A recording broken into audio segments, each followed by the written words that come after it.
cold rain swept across the northern coast of Croatia the night everything shattered. The kind of rain that made the old cobblestones shine like polished obsidian and turned the narrow streets of Rijeka into mirrors of broken light. I remember leaning against the railing of our balcony, listening to the sound of the sea crashing against the harbor walls, wondering how my life, my marriage, had sunk beneath the waves long before I realized I was drowning. Luca had once been gentle, or perhaps I had been naive enough to mistake charm for gentleness. He was local royalty in his own way, the son of a wealthy construction magnate, the heir to a company that built half the hotels along the Dalmatian coast. His world was bright, polished, elegant. Wine on white tablecloths, expensive watches, soft leather seats, sparkling dinner parties. Mine, despite my education and my quiet grace, was built from shadows. My father, Marco, was not a man people discussed openly. He had shaped the underworld of Zagreb for 2 decades. His name traveled like a curse in the wrong circles, like armor in others. While I had never touched my father's world, it clung to me all the same, like cigarette smoke in a velvet coat. Luca knew who my father was when he married me. He liked it at first, liked the thrill of having a wife with danger in her blood, as he put it.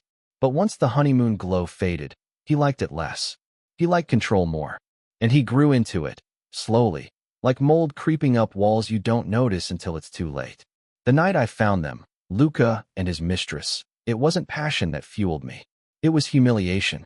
It was the pile of lies I had swallowed for years. It was the quiet suffering I had endured to avoid turning into my father. Her name was Anya, barely 22.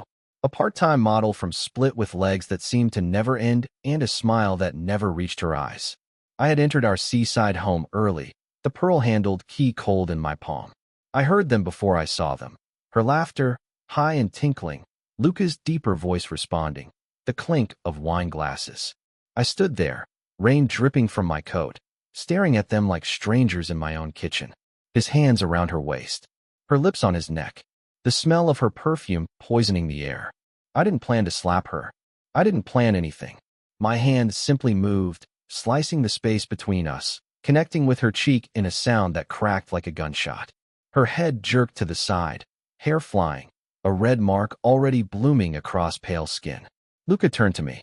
His face transformed in an instant, from shock to rage to something colder than the waves outside.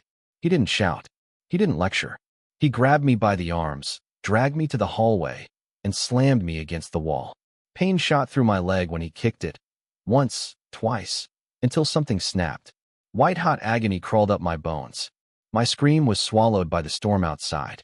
"You brought this on yourself," he hissed. "You need to learn to stay in your place."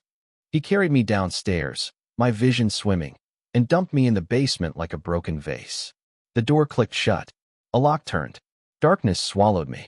"Reflect," he said from the other side. "Reflect on who you think you are." Hours passed, or maybe days. Pain blurred time. My phone, still in my pocket by some miracle, felt like salvation. My hands trembled as I dialed a number I never thought I'd call again. When my father answered, his voice was steady as a stone wall. "Well, Jabavi," he said. "It's late." "Why are you, Dad?" I whispered, swallowing a sob. "Don't let a single one of the family survive." Silence. Long, heavy, deadly. Then a single breath. "Where are you?" My father didn't need instructions. He only needed motive. And I had given him more than enough. The next day started with the rumble of engines. Multiple cars pulling up outside. Doors slamming. Heavy footsteps. Luca's muffled shouting. A woman screaming, "Anya."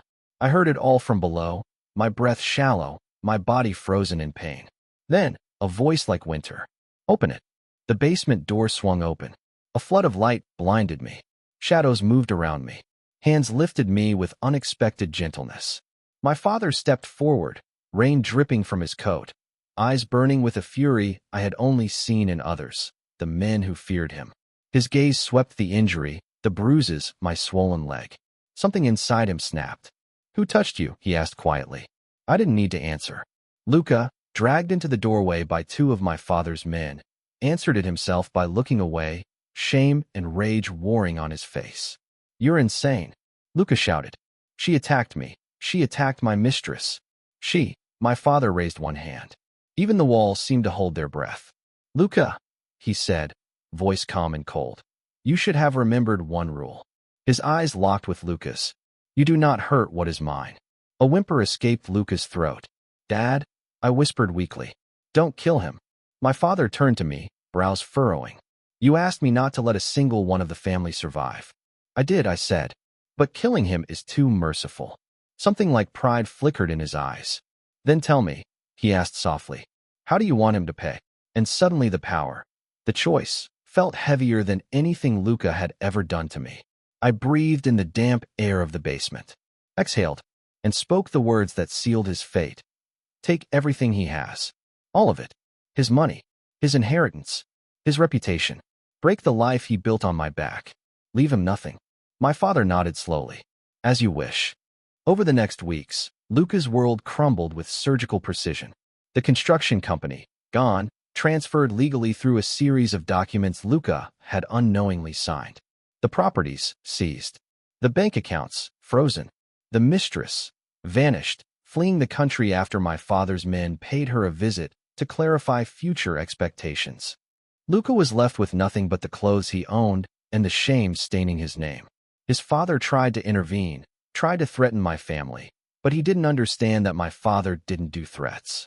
He did conclusions. By the time it ended, the entire family was ruined. Socially, financially, politically, not dead, just destroyed. The way Luca had tried to destroy me. I healed slowly. My leg, my heart, my silence. I stayed in Zagreb with my father, surrounded by the old stone streets, the flickering city lights, the autumn wind that always tasted like nostalgia. One evening, as we stood on his balcony overlooking the river, my father placed a hand on mine. You could have asked me to kill him, he said. I know, I replied. And you didn't. I looked out at the slow-moving water, at the reflections rippling in muted gold. Death, I said softly, doesn't teach a lesson. He studied me. And what lesson did he learn? That I whispered, was the wrong woman to break. My father smiled, a rare, quiet smile. You're your mother's daughter, he said. No, I answered, meeting his gaze. I'm yours. And for the first time in years, I felt whole.